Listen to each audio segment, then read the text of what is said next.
Hello and welcome to बवाल banking classes. आज हम लोग जीआईबी पेपर 2 में मॉड्यूल ए का चैप्टर 19 यानी grievance redressal and RBI integrated ombudsman scheme 2021 शुरू करेंगे। ठीक है, ग्रीवियांस रिड्रेसल पॉलिसी क्या है? बैंकिंग ओम्बड्समैन स्कीम जो है वो 1995 में इंट्रोड्यूस करेगी। 2019 में आके आरबीआई ने एक सीएमएस यानी कंप्लेंट मैनेजमेंट सिस्टम बनाया, जिससे कि 24/7 कस्टमर्स जो हैं वो अपनी कंप्लेंट्स को बैंकिंग ओम्बड्समैन को लॉन्च कर सकें। सीएमएस इस तरह से पोर्टल है कंप्लेंट मैनेजमेंट सिस्टम का। ठीक है, जो पूरा एमआईएस होता है उस तरह से है। Model policy on grievance redressal, जो मॉडल पॉलिसी थी ग्रीवेंस रिड्रेसल पे, उसमें कुछ अंडर नोटेड क्या क्या पॉलिसीज बेसिकली डाली गई हैं। बेसिकली कस्टमर्स को फेयरली डील करना है। कस्टमर्स अगर कोई भी कंप्लेंट रेज करते हैं तो उनको with in the time frame courtesy के साथ डील करना है। कस्टमर को उन जो भी कंप्लेंट वो करते हैं उसके बाद कहाँ अपील कर सकते हैं, मैटर को कैसे एस्केलेट कर सकते हैं, ये सारी इन्फॉर्मेशन कस्टमर को देनी है। बैंक जो है सभी कंप्लेंट्स को एफिशिएंटली और फेयरली डील करेगा। एम्प्लॉयज़ जो हैं वो बिना किसी भेदभाव यानी बिना किसी प्रेजुडिस के गुड फेथ में काम करेंगे। इंटरनल मशीनरी क्या है कस्टमर ग्रीवेंसेस को डील करने के लिए, वो देखने से पहले आई रिक्वेस्ट कि आप डिस्क्लेमर देख लो कि this video is for educational purposes only. एक तो बैंक के पास कंप्लेंट सजेशन बॉक्स होना चाहिए, एक कंप्लेंट बुक या रजिस्टर होना चाहिए और कंप्लेंट फॉर्म होना चाहिए।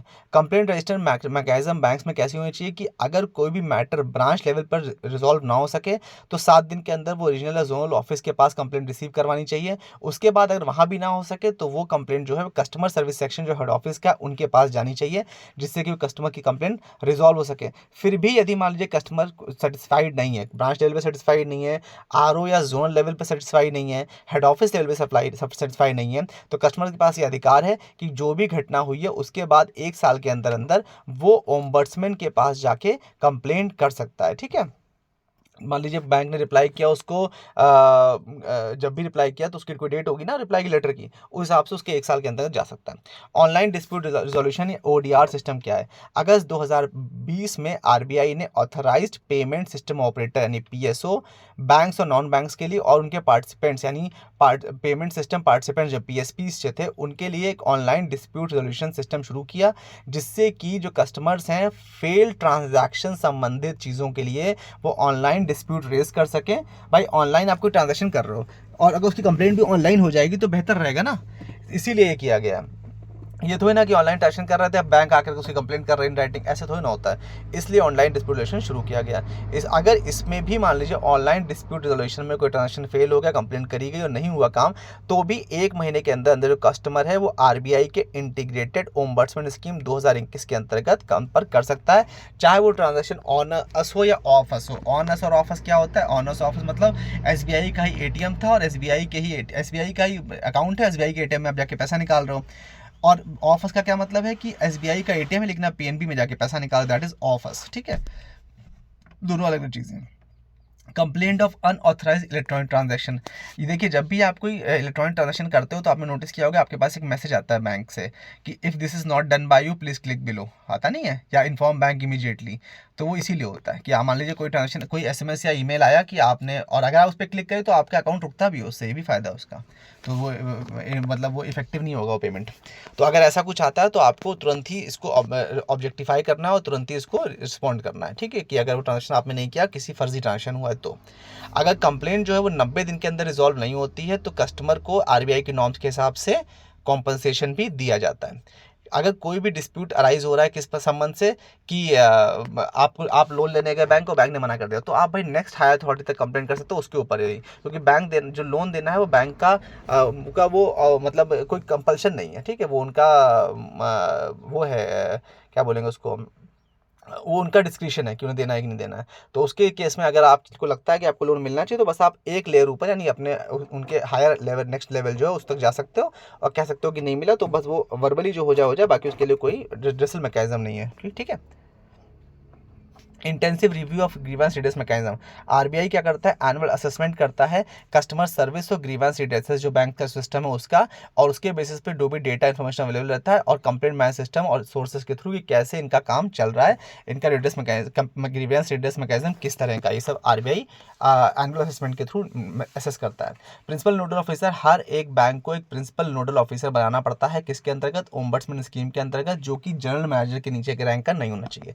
यही principal nodal officer officer basically ombudsman और आरबीआई के साथ लाइजनिंग भी करता है। Chief customer service officer at select banks, May 2015 ने आरबीआई ने एडवाइस किया कि कुछ बैंक्स को एक इंटरनल ओम्बड्समैन डेजिग्नेट करना पड़ेगा जिसका नाम होगा चीफ कस्टमर सर्विस ऑफिसर। ठीक है, सितंबर 2018 में आरबीआई ने रिवाइज इंटरनल ओम्बड्समैन स्कीम बनाई जिसके द्वारा जिस बैंक के पास ही मोर देन 10 आउटलेट्स थे आरआरबी को छोड़ के उनको भी एक इंटरनल ओम्बड्समैन डेजिग्नेट करना कंपलसरी कर दिया गया। ठीक है, आरबीआई इंटीग्रेटेड ओम्बड्समैन स्कीम 2021 क्या होती है?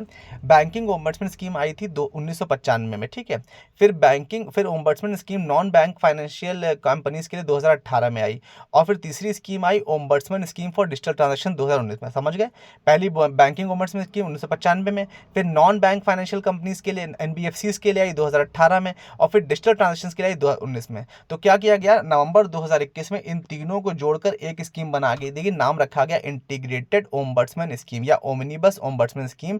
इसमें आरबीआई ने सारी की सारी ऊपर की डिजिटल बैंकिंग वाली, एनबीएफसी वाली और नॉर्मल ओम्बड्समैन सबको जोड़ करके एक स्कीम बना दिया। ये स्कीम क्या करती है? ये स्कीम बेसिकली जो भी कस्टमर है उसको कंप्लेंट्स रिड्रेस यानी उसकी कंप्लेंट्स को सॉल्व करने के लिए कॉस्ट फ्री सर्विस प्रोवाइड करती है।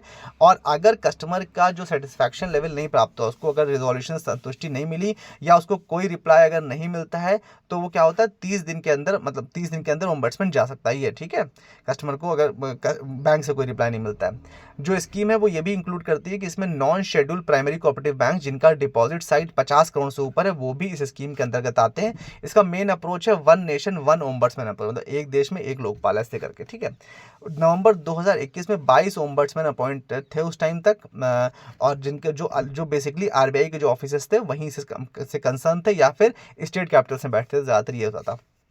ऑर्गेनाइजेशनल एस्पेक्ट्स ओम्बड्समैन का क्या है? पहली बात तो अपॉइंटमेंट ऑफ ओम्बड्समैन, अपॉइंटमेंट इनका 3 साल के लिए होता है, एक बार में मैक्स टू मैक्स अपॉइंटमेंट 3 साल के हो सकता है। एक central receipts and processing centre Chandigarh बनाया गया सीआरपीसी, जहां पर इंटीग्रेटेड ओम्बड्समैन स्कीम के अंतर्गत सारी कंप्लेंट्स वहीं पर रजिस्टर होती हैं सीआरपीसी चंडीगढ़ में। फिर वो लोग जो कंप्लेंट्स हैं उनको स्क्रूटनाइज करते हैं, कौन सी कंप्लेंट एडमिट होने लायक है, कौन सी एडमिट होने लायक नहीं है, कौन सी रिजेक्ट करनी है, कौन सी फालतू है, और उस हिसाब से जो डेजिग्नेटेड एरियाज होते हैं, मतलब जो कंप्लेंट में डील करनी है, उन कंप्लेंट्स को संबंधित ऑफिसेज में, बैंक्स में फॉरवर्ड करते हैं और रिटर्न रिप्लाई मांगते हैं with in certain period of time. ठीक है, ये प्रोसेस होता है। रिजोल्यूशन एट ओम्बड्समैन ऑफिस, पहले तो एग्रीमेंट किया जाता है फैसिलिटेशन के थ्रू, उसके बाद मीडिएशन और कंसिलिएशन का प्रोसेस किया जाता है कि मीडिएशन के थ्रू काम हो जाए। अगर नहीं हो पाता है तो अवार्ड पास किया जाता है कि भाई ये कंप्लेंट रिजॉल्व कर दी गई है और ये अवार्ड या ये पेनाल्टी लगाई गई है बैंक पर या कस्टमर, जो भी चीज़ें हैं। ठीक है, प्रोसीडिंग्स एट ओम्बड्समैन ऑफिस का है जो कंसर्न रेगुलेटेड एंटिटी है, मतलब जिस बैंक के खिलाफ या जिस एंटिटी के खिलाफ कंप्लेंट करी गई है वो अपना जवाब ओम्बड्समैन को 15 दिन के अंदर अंदर देंगे इन राइटिंग। अगर नहीं देते हैं तो मान लिया जाता है कि उनके पास कोई जवाब देने के लिए नहीं है, रिटर्न वर्जन नहीं प्रोवाइड किया, तो फिर एक्स पार्टी भी कार्य किया जाता है, मतलब जिसने मतलब कंप्लेंट की उसी के पक्ष में या उसके पक्ष में जैसे भी वो ओम्बड्समैन अपने हिसाब से फैसला कर सकता है। जो पार्टी कंप्लेंट करती है उसकी जिम्मेदारी यही बनती है कि वो उस डेटा को, संबंधित डॉक्यूमेंट्स को भी प्रोवाइड करे और जो जवाब दे रहा है वो भी उस डॉक्यूमेंट्स को देगा। अगर कोई रेगुलेटेड एंटिटी जो है कि रिटर्न वर्जन नहीं प्रोवाइड किया है तो कितने दिन में एक्स पार्टी या तो डिसीजन आ जाएगा, या फिर जो, और उसके साथ ही साथ जो रेगुलेटेड एंटिटी उसने जवाब नहीं दिया है उसके पास इस बात का भी राइट नहीं रह जाएगा कि वो आगे चल के इसको वो कर सके, क्या बोलेंगे, अपील कर सके, इसमें वो भी राइट उसके पास नहीं रह जाएगा। कुछ सीलिंग्स लगाई गई हैं अवार्ड संबंधित कि अगर कोई फाइन वाइन लगता है तो कितना है। अगर कहा गया कि जो डिस्प्यूट में मान लीजिए किसी का 1 करोड़ का फ्रॉड होगा तब तो उसकी कोई लिमिट नहीं है, 1 करोड़ रुपये उसको पूरी भरपाई की जाएगी। ठीक है, लेकिन मान लीजिए कोई कंपनसेशन चाह रहा है कॉन्सिक्यूशन लॉस के लिए, मतलब बैंक की गलती से उसको कोई लॉस हो गया, फॉर एग्जाम्पल वो आया ड्राफ्ट बनवाने और बैंक ने ड्राफ्ट गलत बनवा दिया, उसकी वजह से क्या हुआ कि व्यक्ति को कोई टेंडर मिलना था, टेंडर नहीं मिल पाया, तो व्यक्ति का अल्टीमेटली गलती भले ही बैंक से 50,000 रुपये की हुई थी लेकिन कस्टमर को लॉस ज़्यादा हो गया, तो उस केस में क्या बोलेंगे, कॉन्सिक्यूशनल लॉस। तो इसमें लिमिट है कि 20 लाख से ऊपर तक का अवार्ड नहीं हो सकता। और अगर कोई ऐसा लॉस है जिसमें कस्टमर ये कह रहा है कि मुझे मेंटली हैरास किया गया, मैं बहुत परेशान हुआ, मेरा टाइम खराब हुआ, मेरे एक्सपेंसेस लग गए, तो उसमें मैक्सिमम 1 लाख तक की अवार्ड है, मैक्सिमम, उससे ऊपर अवार्ड नहीं हो सकता। जो कंप्लेनेंट है उसको जब भी अवार्ड दिया जाएगा, मतलब जब फाइनल फैसला आएगा उस फैसले को या अवार्ड को एक्सेप्ट करने के लिए कंप्लेनेंट के पास 30 दिन का समय होता है। 30 दिन के अंदर अंदर उसे अवार्ड कॉपी मिल जाएगी और वो उसको एक्सेप्ट करेगा, इन राइटिंग एक्सेप्ट करता है। और अगर रेगुलेटेड एंटिटी जो कि अवार्ड से कंप्लाई नहीं करना चाहता है तो, या करना चाहता है तो भी और नहीं करना चाहता तो भी, जो भी डिसएग्री कर रहा है वो ओम्बड्समैन को रिप्लाई करेगा कि भाई हम डिसएग्री कर रहे हैं, और डिसएग्री करके वो अपीलेट अथॉरिटी के पास जा सकता है। ठीक है, और अगर अग्री कर रहे हैं तो पेमेंट करो, काम खत्म करो। ठीक है, अवार्ड जो है उसको फॉलो कर लो। रेगुलेटेड एंटिटी है वो भी वो अगर कोई व्यक्ति जो है अगर वो डिससेटिस्फाइड तो वो तो कंप्लेंट कर ही सकता है, आगे जाकर अपील कर सकता है। और जो बैंक है उसको अपने चेयरमैन की पहले चेयरमैन, एमडी, सीईओ आदि की परमिशन लेनी होगी, उसके बाद ही करेगा।